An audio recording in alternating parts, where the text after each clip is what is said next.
Today we're going on a world tour of 5 brilliant brand identities that have recently been released. Let's go! Hello designer friends, my name is Matt Brunton and I'm here in the north of England as your tour guide on this monthly edition of our brand identity roundup. But what do you think of these projects, internet mavens? Let us know down in the comments. First of all, we're going to go to Canada. This project was actually released back in March, but as we've just enjoyed the Olympics, I thought I'd squeeze it in here because it's for Athletics Canada. And this is by 123 West throughout Vancouver. And the icon you can see here on the chest of this jacket is their new symbol. Now let's have a look at a quick before and after. Before is a bit clip art. It's cliche, it's exactly what you'd expect. The maple leaf that's on the flag with a track around it. Not great. What we have now is a geometric abstracted maple leaf. I can see a maple leaf in the counter as well as the shape of these red, in this instance, these sort of chevron, these parallelograms, I believe they are, and a lot more options open to us with this kind of design for an identity. And they wanted to make something a lot more modern. The idea, they explain in the copy, is something more confident, more bold. Canadians are famously laid back, humble, very nice, all the Canadians I've met. So they wanted to dominate, as it says on this headline. They wanted to say, the time is now. Canada getting a bit aggressive. What's going on? So they definitely getting behind their team here, and they've introduced some more colours, this light lime green and then a lot of black and white. I like this merch. I think I would wear that if I was Canadian. And this headline typeface as well that they've used. Here, all the vertical and horizontal strokes are straight, but the diagonal and curved elements, they've used these jagged edges familiar from the symbol to create the type, which is not the most legible, but it is interesting. I quite like this. And obviously the pictograms as well, based on the famous 1972 Munich Olympic. If you haven't seen that identity design, you need to check that out. But these are interesting, and you can see a little bit of applications here. These could be Instagram images, something of that nature. And they're relying on this red and green with a bit of blue. So I think they've definitely achieved the brief in terms of creating something more modern, more contemporary, that people would be willing to wear, and a little bit confident, a little bit more bold. So nice work there. The next project is Hoxton Campus, and this is by Anagram, and we're flying from Vancouver all the way across to London. And this is for a workspace in London. Hoxton, if you don't know, is a cool part of East London, and they've tried to go with that trendy sort of vibe. Now, let me see. This little guy's sneaking out here in the lilac. What's going on here? Well, you'll see this animation. They've created these characters.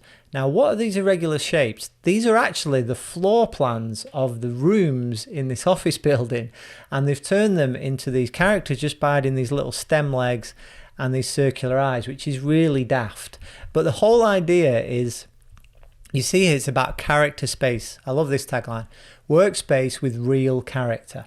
So when you think about character in an interior, the classic approach has got to be, you're imagining wide angle photography, all the lights on, everything neatly set up to show off the architectural features or the original elements of a building. And you'll have that kind of photography nicely retouched in Photoshop, maybe some macro shots of the textures and some simple white type. That's the classic approach. But these guys have thought again. They haven't just gone with their first idea, and your first idea is not necessarily your best idea. So they've taken the word character and they've done a play on words, the double meaning. Character can also be a caricature. It can be some sort of personified element. You know what I'm trying to say? A character. So they've made these little characters that move around through the space. This looks like augmented reality. They've done it as like a live feed, as if it's CCTV, and we're like spying in on these guys. So I think that adds some personality, and that's more likely to appeal to their target market. They're not targeting 70-year-olds going to some private members club. They want the startups, they want that buzz, they want the Hoxton East London feel. So the fact that it's appropriate to that, I think, is really cool. Here's all the characters, and it's just such a bizarre solution to use floor plans as bodies. I love that. They've thought a bit differently, and it's executed nicely. I do like this serif. It's got a more of a friendly style to it, a little bit of personality, these big X heights, large counters. I think that's quite interesting. So nice work there from Anagram. Let's go to suburban Indonesia. You didn't expect me to say that, did you? This is a coffee shop called Kayo, I believe, which is in the east of Jakarta. And what is striking, obviously, is this interior, first of all. Now, if I was in what's described here as a quiet residential neighbourhood, and I walked into this coffee shop with this monolithic concrete slab, I'd think I was maybe in LA, not Jakarta, in a quiet part of the town. So, amazing job on the interior design too. And this identity is really appropriate to the space. Now, let's analyse this word mark for a minute. I find this really interesting. It's just 3 letters, but here it's done some interesting things, the designer. Wait, let me give him a shout out. Andrea Reza. And the cool thing about this project too is this isn't some big agency. I believe this is a freelancer, so it's nice to look at some smaller projects too. So into the word mark. So the terminals here are squared off, but then at the apex he's got these rounded sections you can see in the K and the Y, and also even the angles of the arms, and it's all at different angles, but it's all nicely put together. How this Y is kind of like a lowercase y, but instead of the descender he's lifted it up so it matches the same baseline, and it balances nicely, this logo. So he's done really well with the word mark there. These little jagged edges, this little bit of texture, it gives a feel of handmade, of craft, and that's what you want with coffee, with food in general. So I think it's a nice little word mark there. And then he has this accompanying serif font, and these kettles he's illustrated, and there's a nice use of white space. You see on this signage which tells you the opening hours, also using all lowercase is a really good way to just make it quite gentle, and the whole feel is calming. Again, because this is very ordered, it's in a grid and there's good white space, it lends to that calming feel. It's that break in your day. You want to go and sit and have a leisurely coffee in this place. Well, I do anyway. I'm thinking of going to Indonesia just to check this place out. Looks amazing. I mean, if I'm being picky, this type ranged to the center here, I think it's a bit strange because it's ranged to the left here, and it could probably work this grid a bit harder, but overall the white space and the nice type works really well. He's also using a lighter weight sans serif to pair with this bolder serif, so that is a nice combination.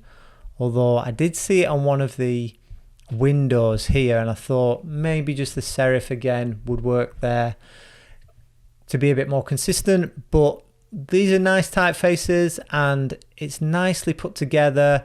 Lovely art direction, so great job there, Andrea. Okay, back to Europe, to Norway, and this site is in Norwegian, so good luck to me with this one. But this is for a restaurant named Tunco, and Tunco are doing what they call here, there's some English, trippy cuisine. So what they've gone for is like a 70s psychedelic feel. This even looks like platform shoes on the bottom of this word mark, very 70s, or bell-bottom trousers, very cool. I love the neon sign where it's the stroked word mark here in the window. And they've created this illustration style which really gives a design language. It gives a look to the whole brand, which is really difficult to do with illustration, and they've done that really well. You can see this chicken on this orangey background, and they've got these macro shots very close up of food and slicing through a cabbage, or very close up on kale, and the textures and the irregular shapes within the food are matched by the same irregular type shapes in the illustration. So it's a really cool way of creating a design language. You can see here in this black and white panel, they've drawn a carrot, mind blower, psychedelic, trippy, egg, chicken, kale, taste man, broth, mushroom. Love that. So really nice work here coming out of Norway from Try, I believe they're called, this studio. You can see the colours, little graphical devices. It's very now, but you can imagine it would really work for this sort of fusion cuisine. It's appealing to people who have more modern tastes. And the last project we're going to look at today is Chandon, a big rebrand. I got a rollie on my arm and I'm pouring Chandon. It's an Apple Watch, actually. Any Snoop fans out there? I'll stop rapping now. The last thing you want to see is a dad rapping, isn't it? So let's move on. So this is by Made Thought, who have studios in London and New York. They are definitely at the top of the game when it comes to branding agencies. Really well respected, doing a lot of great work. And let's just have a jump over to Moet Imperial first of all. So Moet and Chandon is the heritage brand. 1869 it was founded, and this is your classic luxury French champagne. And then Chandon was started in the middle of the 20th century as an offshoot brand which did sparkling white wine, which was from vineyards around the world, as opposed to the French champagne that Moet is. So on Brand New, there's quite a good write-up of this rebrand, and you can see here the before and the after. Now, before they had this kind of Optima looking, you know, with different stroke weights in the font, and this swooshes and stars. It's not cool, is it?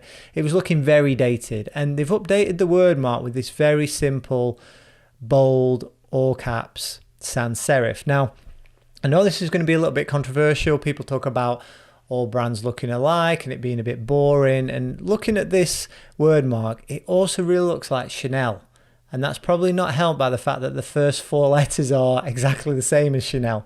So it does look very similar to that, but I feel like Made Thought have done enough with the rest of the project to justify this rebrand and its place within it. Remember, the word mark or a logo alone is not an identity design, it's the whole package. Now, it's helpful actually, let's quickly scroll through and have a look at the before and after. Now, this before bottle, to me, it looks kind of supermarket. It doesn't look very contemporary, it doesn't look very aspirational. And so I think there's definitely moved this along, even with the colour choices of like a darker bottle and more of this silvery gold, a lighter gold instead of this classic yellowy gold. It all works together better, and it's really been thought through. So let's go back to Made Thought's project and have a scroll through this. Some lovely details, this type lock up here on this clasp, and this tagline, a world of possibilities, is a key idea that they've brought through, because this is a product which is created all over the world and sold all over the world. They've gone for an international theme. So this tagline is one evidence, and another thing they've done is these what do they call them? Projections of maps. So these are different ways of laying out a sphere in a 2D manner, and they've taken these things and they've made them shapes that are devices graphically throughout the brand identity, and they use them as masks in different layouts and different combinations. So that is an idea that really follows through in the campaign. Let me show you the campaign. I think it's really interesting here that they've used tumblers. So it's not the champagne flutes. They're definitely trying to appeal to a younger audience. So this is still a luxury product, sparkling wine, but it's more of a lifestyle thing, and it's more for younger people rather than, again, the older people and the older sort of concept of luxury, you know. You can afford champagne once you're retired. Well, Chandon are trying to appeal to a bit of a younger crowd. You can see with these posters and the photographer for this whole campaign, it's very Instagram, shall we say. And these masks here are part of these map projections that they've used as masks. Again, that lockup that was on the clasp. World of possibilities. So you didn't know I could speak French, did you? Not so good with the Norwegian, but we'll give French a crack. And they've replaced the 5-point star with a 7-pointed star, which you see they use here graphically. Flick through a little bit of the campaign. Obviously, it's going to be beautiful photography at this level. Obviously, these things are going to be executed well, but I think the orange and blue color palette that comes through all through the photography, in the art direction and the retouching, is really clever. And this has definitely moved it more contemporary. They've kept some of the heritage. It still looks like a luxury brand. It has that kudos, but there's a more modern element to it. So of course, great work by Made Thor, and it's good for us to be inspired for the way we present things and our art direction to really show off our work in the best possible light. That's some of my initial thoughts. Hope you enjoyed this. Let us know your take on these projects. There's links to them all down in the description. I'm going to open a bottle of Chandon now to celebrate recording this video. Not sponsored. Love to you all wherever you are in the world, and we'll be back with more design goodness very soon.